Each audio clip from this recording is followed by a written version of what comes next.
My mom used my gold credit card for what she said was an emergency, something to do with my dad's health. But 3 days later, pictures of my sister lounging at some fancy Hawaiian villa started surfacing. I asked her how she managed to afford that trip. She just smirked and said, "You're rich now, aren't you?" That same night, at her birthday party, she played a clip from a private conversation I'd forgotten we even had. She twisted my words into a punchline, and the whole room laughed. I didn't say anything, just stood there. The next morning, her iCloud slipped up and automatically shared 67 files with our entire family. At 6:42 in the morning, my phone rang. It was my mom. She sounded out of breath, like she'd sprinted to the phone. "It's your dad," she gasped. "He collapsed." She said the doctors were running tests, that there wasn't time to wait or think. I was already on my feet, still in pajamas, one sock on and one off, heart pounding louder than the ticking wall clock.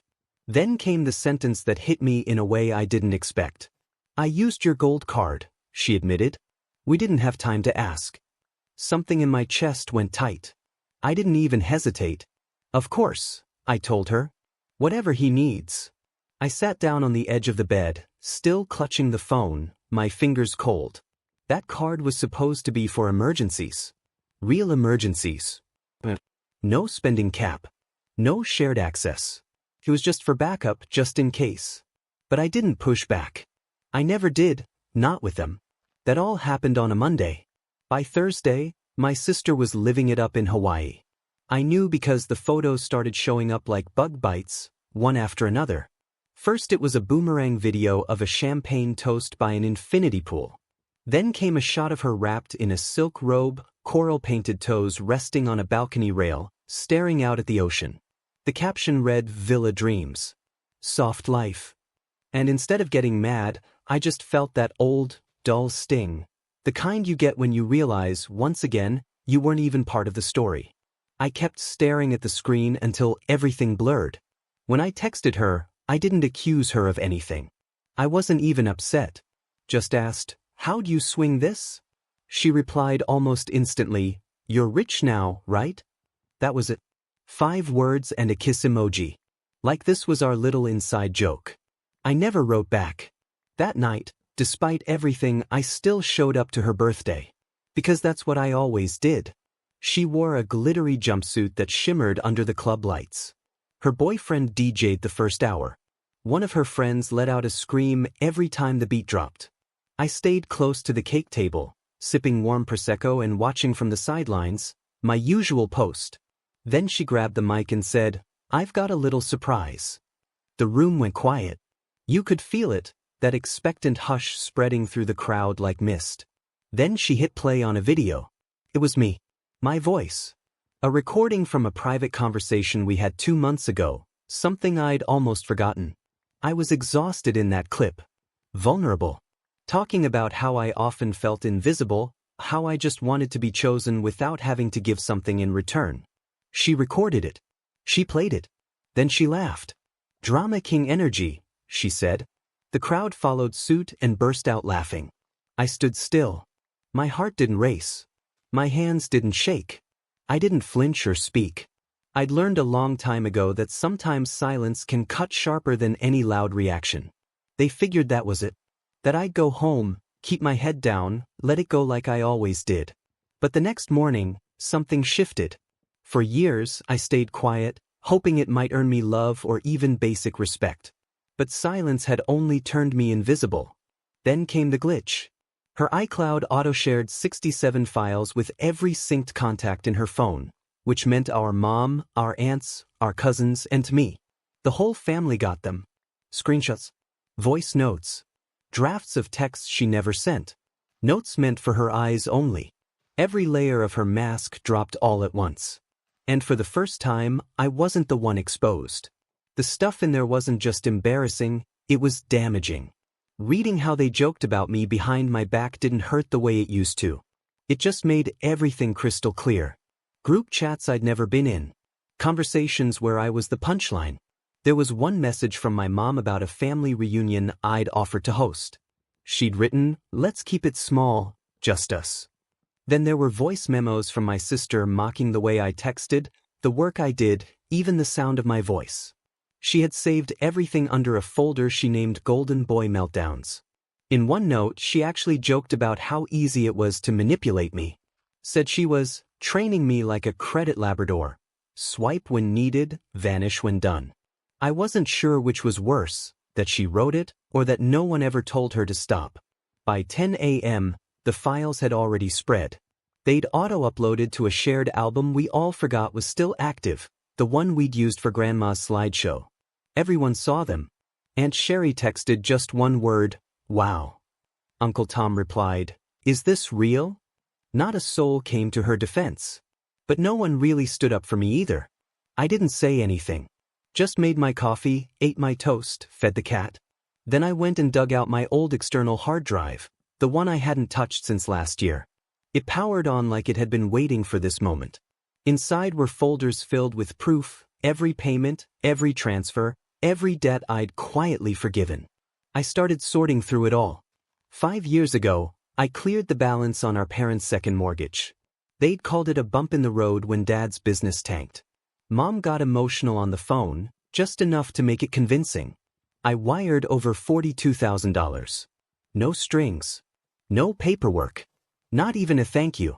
Just a picture a week later of their brand new living room set with the caption, "Fresh Start." 3 years ago, my sister called crying at midnight. Her tuition check had bounced. "If I don't cover this by morning, I'm out," she sobbed. I wired $18,000. She changed majors the next semester and never finished college. 2 years back, they pitched me Dad's new dream, a boutique fitness and wine lounge. I said no. They guilt-tripped me. Mom said, "It's just money. You have more than us." I caved. Another $25,000 gone. And just last month, that gold card. I hadn't even looked at the statement, not until that morning. The total? $8,762.47. The description? Kona Grand Lux Villas. A 5-night stay in paradise, complete with champagne on arrival. It wasn't a hospital. No doctor's office. No lab tests. It was a villa. I closed the browser tab. My hands were trembling, but my jaw held firm. They hadn't just taken advantage of me, they'd carefully built their lives around my silence. And the thing is, it didn't start that way. Back when I was younger, I really thought being dependable meant something. I was the oldest, the one who fixed things. The responsible one. The so-called good son. When my sister crashed her car in high school, I was the one who showed up at the impound lot to sort it out. When she was failing biology, I stayed up late writing her makeup essays. And when Mom used to say, "You're so strong," I thought that was praise. I didn't realize it was just a way to shift the weight onto my shoulders. Year after year, they gave me more to carry, and I did it without protest. Quietly. Because someone had to. Because I thought love meant stepping in when nobody else would. But what I've come to understand is, love and servitude aren't the same thing. One Thanksgiving comes to mind. I paid for the whole thing. Groceries, catering, even the table decor. My sister showed up late wearing a designer coat, handed Mom a candle, and got a whole toast in her honor, to our brightest light. They called me steady, reliable. Nobody ever raises a glass to the rock. And the worst part? I never asked to be repaid. I never even asked to be acknowledged. All I ever wanted was not to be laughed at. Not to be erased. But even that was apparently too much. I remember being 14 and overhearing my mom on the phone with her sister. She said, "He's not like Sierra. He's safe. You don't need to worry about him." That was the foundation they built everything on. They knew I wouldn't push back. That I wouldn't yell, wouldn't cut anyone off, wouldn't make a scene. I was the net they fell into, every time, because I never let anyone fall. Until I did. That morning, as the group chat stayed silent and the text messages kept pouring in, something inside me just clicked. I wasn't mad. I was finished. It's strange how peaceful clarity can feel. Letting go didn't feel like a decision. It felt like waking up. So I picked up the phone and called my lawyer. His name is Devin Hart. We met 5 years ago when I helped him put together a pitch deck for a startup he was launching. He told me back then that he owed me one. I decided it was time to cash that in. I need to track a pattern, I said. Family. Finances. Maybe even fraud. He didn't even blink. Send me everything. So I did. Bank records. Credit pulls. Text exchanges. Even old email threads I'd buried in archive folders years ago. Devin went through them like he was dissecting a case file. 2 days later, he called me. It's worse than you think, he said. Turns out, there was activity on a joint account I'd never agreed to. A credit line in my name, opened and closed without my knowledge. And a signature that wasn't mine. The handwriting looked oddly familiar. Devin compared it to a birthday card my sister had once written. We had it checked out professionally. The expert confirmed it. Forgery. Devin went quiet for a moment. This crosses a legal line, he finally said. He helped me file a formal complaint with the credit bureau. We flagged everything. Then he wrote up a letter. After a pause, he asked the question I hadn't dared ask myself. Do you want to press charges? I didn't answer. At least not yet. Instead, I drove out to the storage unit I'd rented the winter before. I'd kept everything there, hard copies, receipts, even the graduation card from my sister that said, "You saved me." At the bottom of one box was a flash drive I didn't remember putting there. I plugged it in. It held a voicemail, one my mom had left accidentally 2 years ago. She was talking to someone, probably her sister again. Her voice was cold, blunt. Honestly, we don't include him in everything. He's got his own life. He doesn't need connection the way Sierra does. I hit play again. He doesn't need connection. She didn't whisper it. She meant it. She believed it. I sent the recording to Devin. The next morning, we met up downtown, just a block from the notary's office. I've got something for you, he said, sliding a thick envelope across the table. Inside was a full report, notarized documents, a chronological breakdown of every financial transfer, and an official affidavit from the handwriting analyst. At the bottom, a formal petition for repayment, itemized, signed, and stamped. I didn't hesitate. I signed it. That signature wasn't about getting the money back. It was the first time I chose me, and did it without apologizing for it. I'm delivering this myself, I told him. Devin raised his eyebrows. You sure? They cut me out of everything, I said. It's time I reminded them who paid for the ink. That evening, I checked my phone and saw a new photo my sister had posted. She was back on another beach, this time in Dulu. The caption read, "Healers and Sunsets. Soft season continues." I messaged her. We need to talk. She replied instantly. But, I'll come to you, I typed. She sent me the address of the villa. I drove over with the envelope in hand. That's all I brought. She opened the door in a linen robe, smirking like this was all some kind of performance. You really came all the way here just to lecture me? I didn't say a word. I handed her the envelope. She flipped it open, skimmed the first page. I watched her expression shift, confusion first, then panic, then fury. What is this? She snapped. Proof, I said. Of everything. So now you're threatening me? She asked, stepping closer. No, I replied calmly. I'm just letting you know I'm not disappearing this time. Behind her, I saw the shopping bags, a whole stack of them. Tags still dangling. A shiny new watch on her wrist. She was living in luxury, in the very world I had funded, and didn't even realize the walls were starting to crack. You wouldn't really go through with this, she said, her voice sharp. I already have. The next day, Devin sent the full file. To her. To my parents. Straight into the family group chat. By noon, 3 phone numbers had blocked me. One rang. It was my dad. He didn't sound furious. He sounded rattled. We didn't mean to hurt you, he said. It just got out of control. I know, I told him. But even snowballs do damage when they roll far enough. He asked if it was too late to handle things quietly. It was possible, I said. But that window closed at the villa. They tried to stall, all of them. My sister, my parents. The second Devin served the official complaint, their entire tone flipped like a switch. Gone were the smirks, the dismissive edge in my sister's voice, the condescension laced through my dad's emails. Now it was panic dressed up as sweetness. Let's sit down and talk, my mom wrote. This doesn't have to get ugly. Ugly? You forged my signature and spent my money behind my back. All I did was stop pretending not to notice. The legal process started quietly but moved fast. Devin had pulled every thread until the whole thing unraveled. That forged loan? $15,000, opened during the pandemic, never repaid. The villa? Coded as a medical expense. 2 years of tax write-offs filed under my name. It wasn't just betrayal. It was fraud. And now it was official.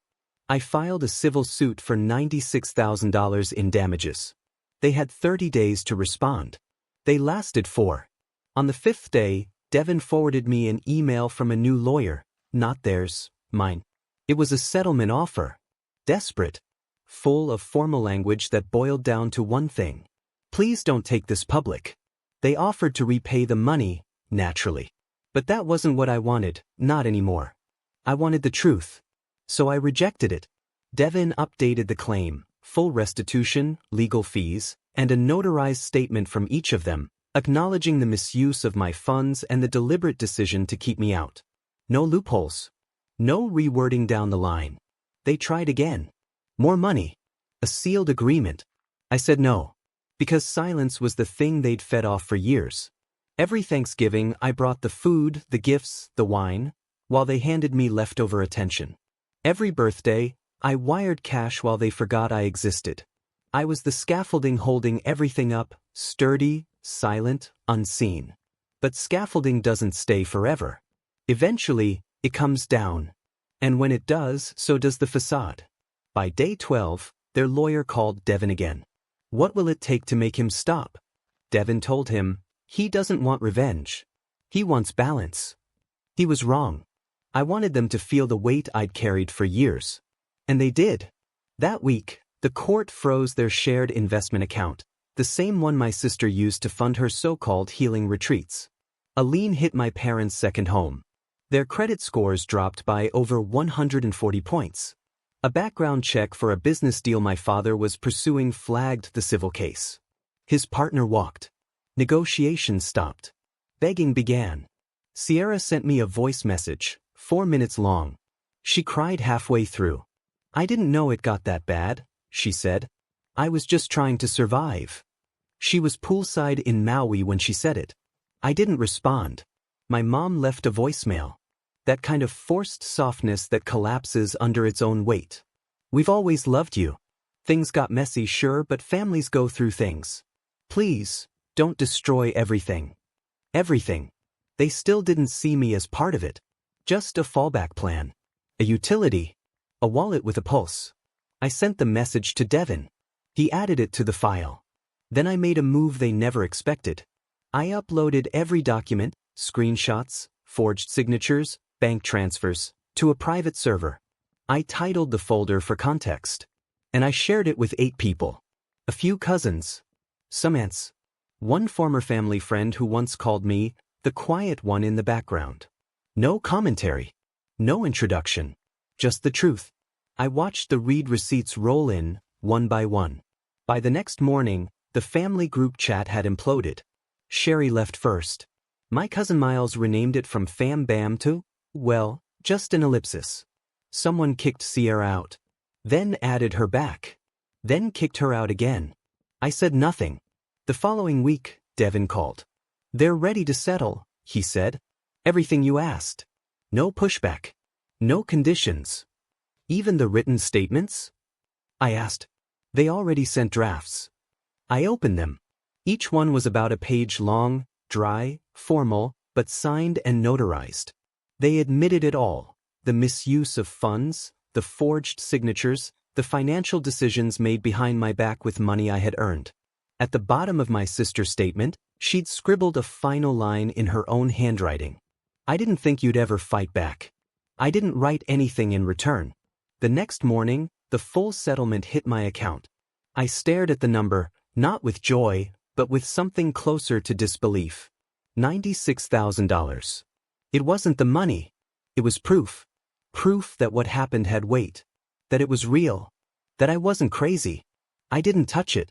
Instead, I opened a new account at a credit union. Different name variation, First name plus middle initial. Only I had access. Then I made one final stop. Not to their house. That place never felt like mine. I met Devin at the notary's office. We submitted a copy of the signed statements for permanent archive. These will stay on record, the clerk said, sealing the folder. Could have thought. Some truths deserve to live on paper. Once the money cleared, I did 3 things. I closed every joint account linked to my name. I froze my credit with all 3 bureaus. I changed my mailing address and activated transaction alerts. Devin confirmed. The civil case was resolved. Legally binding. No appeals. No renegotiation.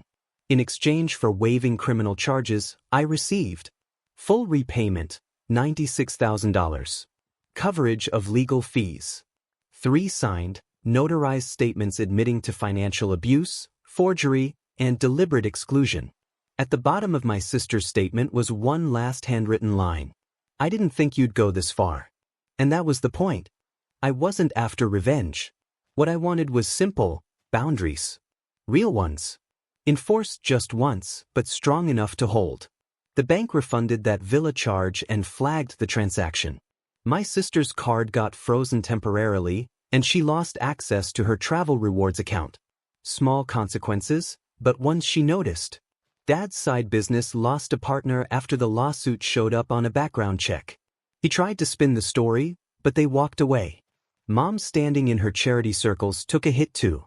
I didn't push it, but I also didn't bother correcting the whispers. By week 6, they'd stopped messaging me altogether. The group chat stayed dead silent. Eventually, I left it too. Devin suggested moving my assets into a new account, something harder for family to trace. I did exactly that. Then I took a break from work. No dramatic quits. No public posts. Just space. I moved temporarily to a quiet town. Not to hide, but to reset. For the first time in years, I wasn't the fixer, the financier, the safety net. I had no favors to juggle, no crises to handle. I bought groceries without adding up what anyone else needed. I slept through whole nights. I stopped checking my phone after dinner. That was the biggest win. After 2 months, I started rebuilding. Not a new life, just one I actually owned. I began helping at a local bookstore. I offered to digitize their inventory. 3 mornings a week turned into something steady. No stress. No expectations. Just clean, simple tasks. Finite. One day, I found an old email draft titled "For When They Notice." It had links to every transfer I'd made for them. Screenshots. Dates. Context. I deleted it. They'd never need that file. Because even if they did notice now, I didn't care anymore. 3 months after the settlement, my dad sent one last message. I know it's too late, but we see it now. You gave more than we ever asked, and we kept asking anyway. I don't expect forgiveness, just wanted to say it. I didn't reply. Not out of spite, just because I'd found clarity. I wasn't angry anymore. I was done. My sister tried calling once, no voicemail. I blocked the number. There was nothing left to explain. She shared a private clip of mine. Everyone laughed. She played a recording of my private confession. Then she flew off to a luxury villa on my money and laughed about it online. That doesn't get erased by time. It gets remembered. I went back through the photos she posted from Hawaii. One stood out, her on a balcony, smiling out at the ocean. That villa? Booked on my card. That robe she wore? I paid for it. That champagne tray? Mine too. That photo held more than a moment. It held the truth. And I had the receipts. Now I had something else. Space. No calls. No debts. No vague guilt weighing me down. 6 months later, I moved back to the city. Quietly. I told only Devin and 2 close friends. I signed a lease under my full name. Got a place with a window facing east. I furnished it slowly. Deliberately. Nothing borrowed. Nothing compromised. I built a life with no backdoor for people who only remembered me when things broke. I stopped sending gifts for birthdays. I stopped showing up for holidays. I didn't thank my mom when she sent a framed photo from years ago, one where I was cropped out, standing at the edge of the group. They never forgot me. They just never made room for me. Now I made my own space. For the first time, I wasn't begging to belong. I was choosing not to shrink anymore. And this time, nobody else holds the key.